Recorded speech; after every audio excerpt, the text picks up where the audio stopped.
भगवान राम के पिताजी दशरथ जी महाराज सभा में विराजमान हैं। उन्होंने देखा दर्पण, मुकुट सीधा किए तो दशरथ जी को क्या दिखा? कान के समीप के बाल सफेद हो गया।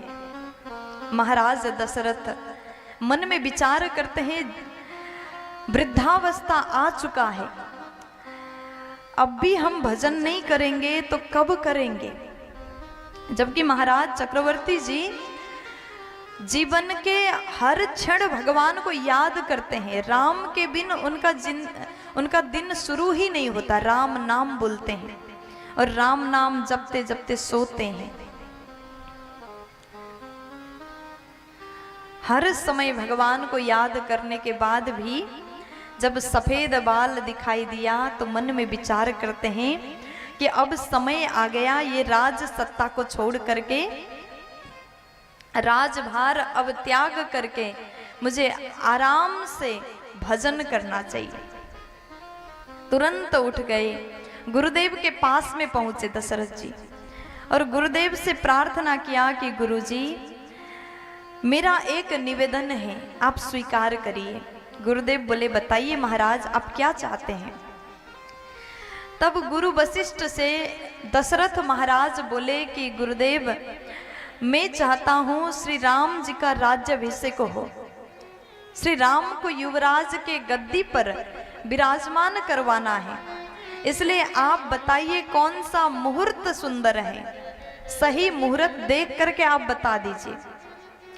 महाराज जनता के भाव को भी समझते हैं। देखो, राजा वही श्रेष्ठ है जो अपनी प्रजा के भाव को सही रूप से जानता हो। महाराज समझ गए, जनता चाहते हैं, प्रजा चाहते हैं कि राम को राज सिंहासन पर देखना। प्यार से बोलो ना, थोड़ा जोर से बोलो ना हो। अब उसके पश्चात दशरथ जी गए, गुरुदेव से पूछा, गुरुदेव आप आदेश करिए, राम जी का राज्याभिषेक करने के लिए सुंदर मुहूर्त बताइए, आप देख करके बताइए। तब गुरुजी ने देखा, सुंदर मुहूर्त तो दिखाई दे रहा है, लेकिन ये मुहूर्त कब दिखाई दे रहा है? 14 वर्ष के बाद है सुंदर मुहूर्त। राम जी राजा बनेंगे 14 साल के बाद बनेंगे।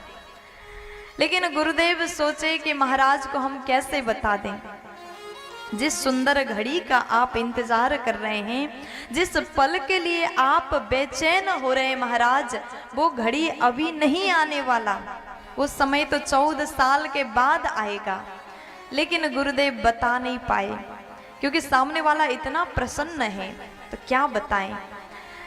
तब गुरुदेव बोले कि देखो महाराज, आप राम राज्याभिषेक के लिए सही राम का राज तिलक होगा, वही मुहूर्त, वही घड़ी सुंदर होगा। इस प्रकार गुरुदेव ने बताया और उसके पश्चात राजा दशरथ को गुरुदेव आज्ञा करते हैं कि महाराज आप ऐसा करिए, कल सुबह होते ही, कल सुबह के प्रथम किरण के साथ, सूर्य के प्रथम किरण के साथ राम जी को राज सिंहासन में विराजमान करवा करके आप राज तिलक कराइए। जैसे सुने, गुरुदेव ने तो कहा तुरंत कर दीजिए। राजा बोले कि कल सुबह होते ही करेंगे। आज का रात बीतेगा, कल सुबह आएगा और सुबह होते ही राम जी का राज तिलक होगा। राजा अत्यंत हर्षित होकर के, आनंदित होकर के गुरुदेव से प्रार्थना करते हैं, गुरुदेव आप जाकर के राम जी को बता दीजिए और राजा बनने से पहले जो जो नियम का पालन राम को करना है ना, आप आदेश कर दीजिए और मेरे राम उन सब नियम का पालन करेंगे, वो सब व्रत भगवान रहेंगे। और राम जी कहते, गुरुदेव आप आदेश करिए, मेरे लायक, इस सेवक के लायक क्या आदेश है? तब गुरु वशिष्ठ जी बोले कि राम, रात आपको भोजन नहीं करना। भगवान बोले, जी गुरुदेव, आज के रात आपको सिर्फ फलाहार में रहना है, सिर्फ आप दूध पिएंगे। भगवान बोले ठीक है, जो आज्ञा। फिर उसके बाद गुरुदेव बोले राम, आज की रात आपको धरती में, जमीन में सोना पड़ेगा। राम जी बोले आपके जैसी आज्ञा हम पालन करेंगे। राज सिंहासन में बैठने से पहले का कुछ नियम होता है। राजा बनने से पूर्व तपस्या करना पड़ता है, व्रत रहना पड़ता है, केवल फलाहार ही ग्रहण कर सकते हैं, जमीन में सोना पड़ता है। ये नियम है। समस्त नियम गुरुदेव ने बताए